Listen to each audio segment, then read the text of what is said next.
براہ راست آپ گورنمنٹ سے تعاون لیں۔ ہم نے تو یہ بھی سنا ہے کہ گورنمنٹ کی طرف سے کہا گیا، جیسے کہ عمران خان نے کہا کہ مدرسوں کی بات کی، اصلاحات کی بات کی ہے، اگر آپ ان سے مذاکرات کریں، وہ آپ کو جو اخراجات ہیں آپ کے وہ اٹھائیں، آپ کے ساتھ تعاون کریں، تو یہ تو اچھی بات ہو جائے گی کہ آپ کو جو مختلف چیزوں سے آپ کو روکا جاتا ہے وہ ساری کی ساری چیزیں ختم ہو جائیں گی، تو آپ کیوں نہیں ان کے ساتھ تعاون؟ ہمارا ایک المیہ قول و فعل کا تضاد ہے، دعوے بہت ہوتے ہیں لیکن عملاً کچھ نہیں ہوتا۔ مثال کے طور پر یہی بات پرویز مشرف نے کہی کہ ہم مدارس کا تعاون کرنا چاہتے ہیں، تو میں نے ایک میٹنگ میں ان سے کہا کہ ہم آپ کے تعاون کی پیشکش کا خیر مقدم کرتے ہیں، اس پر شکریہ ادا کرتے ہیں۔ آپ مدارس کا یہ تعاون کر دیں کہ ان کو یوٹیلٹی بل سے مستثنیٰ کر دیں، کیونکہ یہ فلاحی اور رفاہی ادارے ہیں، یہ پبلک کے مفاد کے لیے کام کرتے ہیں، یہ نان کمرشل ادارے ہیں۔ آپ ان کو بجلی اور گیس اور پانی کے بلوں سے استثناء دے دیں کہ یہ اسٹیٹ اور ریاست ان کو مہیا کرے گی، کیونکہ ہم لاکھوں روپے، ہزاروں روپے کے بجلی کے بل ادا کرتے ہیں۔ بعض مدارس ایسے ہیں جن کے 6 7 8 10 لاکھ روپیہ ایک مہینے کا بجلی کا بل آتا ہے۔ آپ اس سے مستثنیٰ کر دیں، تمام مدارس کا تعاون ہو جائے گا۔ ان کا یہ تو ممکن نہیں، تو ہم نے کہا کہ آپ اس پر جو ٹیکس لگاتے ہیں وہ ٹیکس آپ اصل بجلی کا بل ہم سے لے لیں، ٹیکس سے ہمیں مستثنیٰ کر دیں، مگر نہیں کیا۔ تو کہنے میں اور کرنے میں بہت فرق ہے۔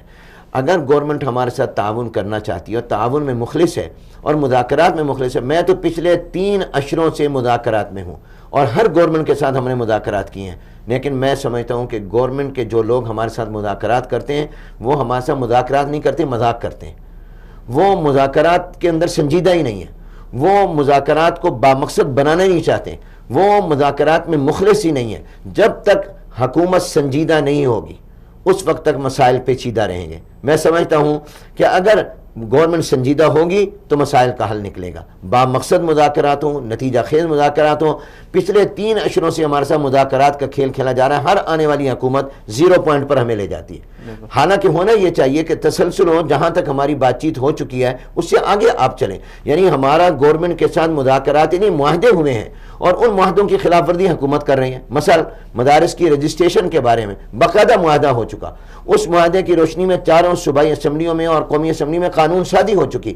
مدارس کی رجسٹریشن کا جو قانون اس وقت تک موجود ہے پاکستان میں، اس قانون کی خلاف ورزی حکومتیں کر رہی ہیں، مدارس نہیں کر رہے۔ صوبائی حکومتیں اور مرکزی حکومت اس کے مطابق رجسٹریشن نہیں کرنا چاہ رہے، اپنی مرضی کا قانون اور اپنی مرضی کے آرڈر کر رہے ہیں، جبکہ ان کی کوئی قانونی حیثیت نہیں ہے، اس لیے کہ وہ تو ایگزیکٹو آرڈر ہیں، ان کی کوئی حیثیت نہیں ہے۔ اور پراپیگنڈا کیا ہوتا ہے؟ مدرسہ رجسٹر نہیں ہو رہا، پتہ نہیں کیا وجہ ہے، حالانکہ رجسٹریشن کا انکار مدرسے کی طرف سے نہیں ہے، حکومت کی طرف سے ہے۔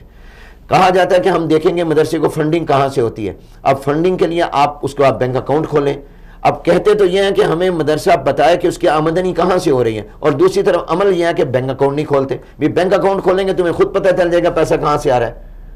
اس کا مطلب یہ ہے کہ آپ مخلص نہیں ہیں، آپ ان مسائل کا حل نہیں چاہتے، آپ بدنام کرنا چاہتے ہیں، آپ پراپیگنڈا کرنا چاہتے ہیں۔ اسی طرح پر آپ یہ دیکھ لیں کہ مدارس کے ساتھ ان کا ہمارے معاہدہ ہوا، ہمارا باقاعدہ گورنمنٹ کے ساتھ معاہدہ ہوا 2010 میں کہ ہم میٹرک اور انٹرمیڈیٹ تک جتنے بھی گورنمنٹ کہتی تھی آپ صرف کمپلسری مضامین پڑھائیں، لازمی مضامین، جس میں انگلش ہے، سائنس ہے، مطالعہ۔ ہم نے کہا نہیں، ہم تمام مضامین پڑھائیں گے۔ ہمارا معاہدہ ہو گیا کہ مدارس باقاعدہ انٹرمیڈیٹ تک یہ تمام مضامین لازمی عصری تعلیم کے پڑھائیں گے، اور گورنمنٹ ہماری عامہ اور خاصہ کی صنعت کو میٹرک اور ایف اے کے برابر تسلیم کرے گی، اور ہمیں بورڈ کا درجہ دیا جائے گا۔ پرائیویٹ سیکٹر میں جیسے آغا خان بورڈ ہے، اس طرح ہمیں بھی تعلیمی خود مختار امتحانی بورڈ مانا جائے گا، مگر اس معاہدے پر حکومت نے عمل نہیں کیا، معاہدہ موجود ہے۔